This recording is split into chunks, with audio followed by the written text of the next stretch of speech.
Two cops in a small-town parking lot decided to put on a show, demanding I shine their dirty boots. They thought I was just another guy who'd swallow their humiliation while they enjoyed their power trip.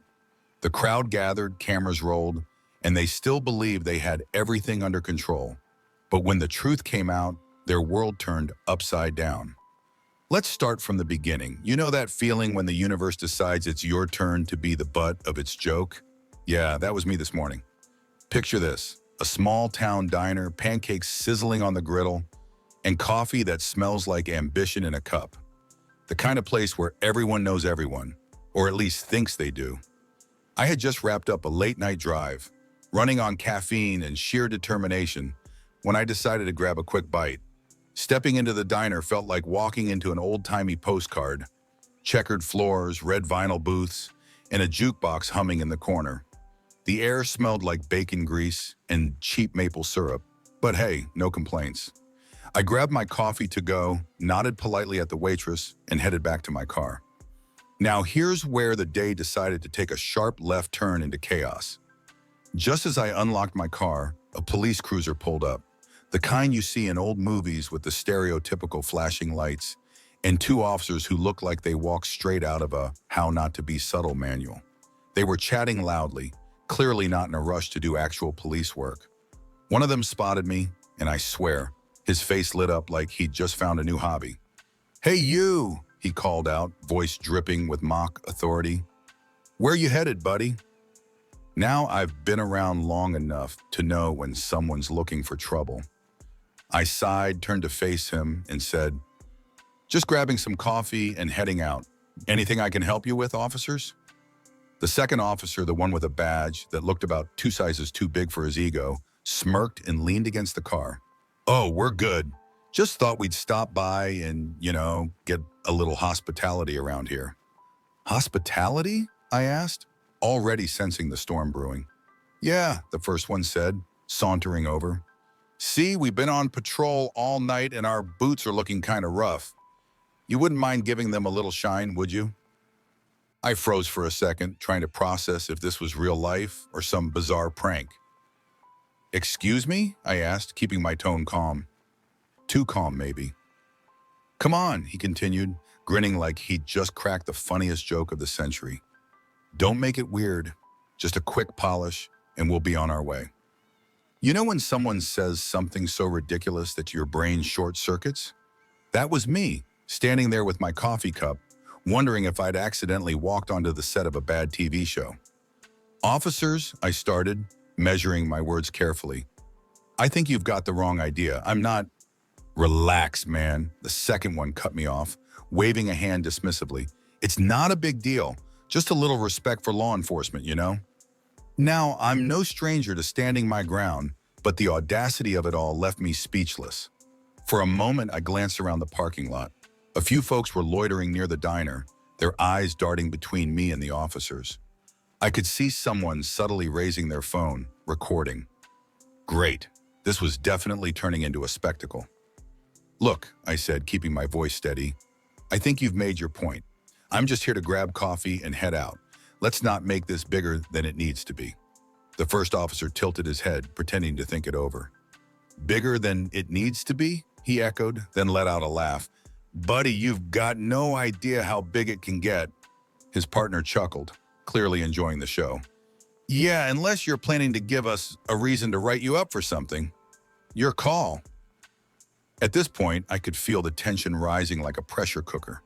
The way they stood there, grinning, daring me to push back, it was a game they clearly enjoyed. But here's the thing. I don't play games I didn't sign up for. Taking a deep breath, I set my coffee down on the roof of my car and met their eyes. "Officers," I said, my tone sharp but respectful, "I think it's best if we all go our separate ways." The smirk faded from the first officer's face, replaced by something colder, more calculating. "Separate ways?" he repeated, stepping closer. "Buddy, we don't take suggestions. We give orders." The parking lot felt heavy with silence. Every pair of eyes was on us, the air charged with unspoken questions. Would I back down? Would they push harder?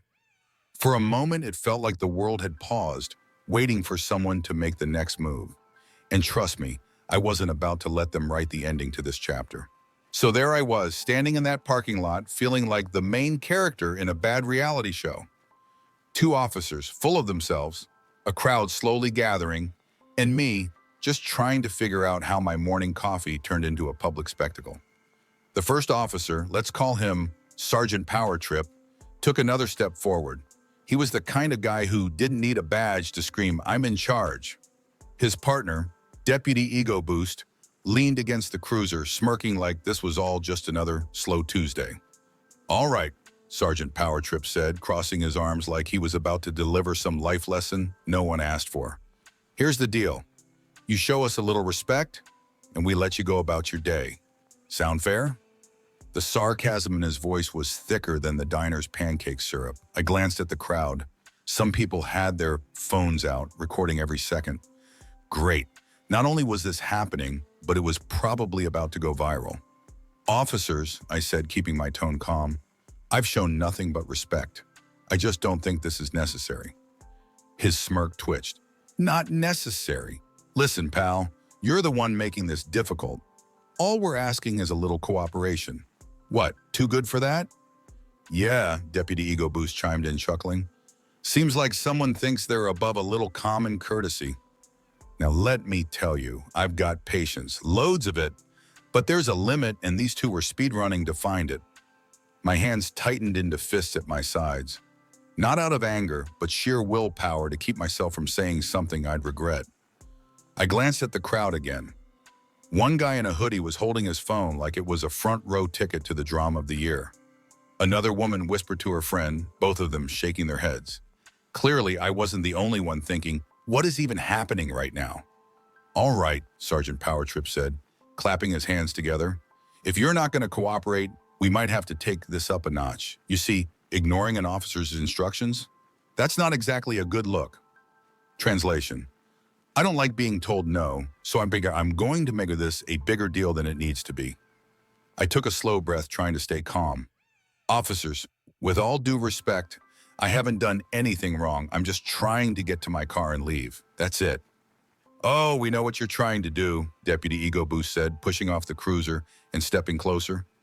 "You're trying to make us look bad, aren't you? Playing innocent, acting like you're above it all. But guess what? We don't play that game." "Exactly," Power Trip added. "We call the shots here, not you." The crowd was starting to murmur louder now, a mix of confusion and frustration rippling through the bystanders. Someone shouted, "Leave the guy alone!" But the officers didn't even flinch. They were locked in like this was a showdown and they were determined to win. And then it happened. Power Trip reached for his belt, not for anything drastic, but to pull out a pair of handcuffs. "All right," he said as if he was doing me a favor. "We're going to settle this real simple. Turn around, hands behind your back." The crowd gasped. Phones went up higher.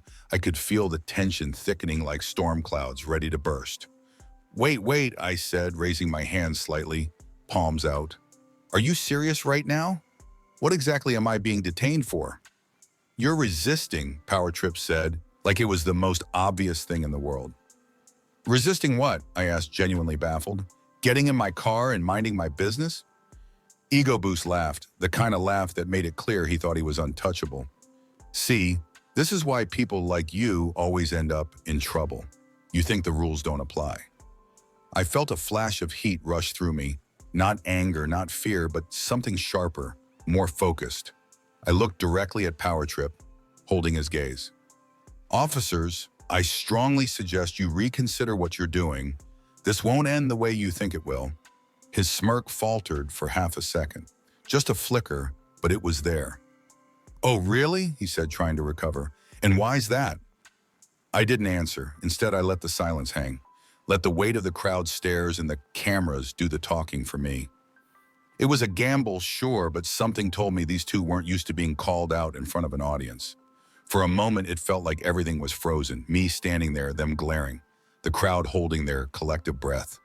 Then someone shouted from the back, "We know who he is! Don't do this!" The officers stiffened. Their confidence wavered just a little. But instead of backing down, Power Trip doubled down, snapping the cuffs open with a dramatic flick of his wrist. "Turn around," he barked. I knew this wasn't just about me anymore. It was about everyone watching, everyone recording, everyone who'd ever been in my shoes. So I took a step forward, my voice steady and clear. No, the crowd erupted, not in chaos, but in support. Voices shouting, "Yeah, that's right, and stand your ground." The officers hesitated, their authority cracking under the weight of public scrutiny. And as I stood there, unflinching, I realized something. They weren't just trying to intimidate me. They were afraid of what happens when someone doesn't play by their rules, afraid of what comes next.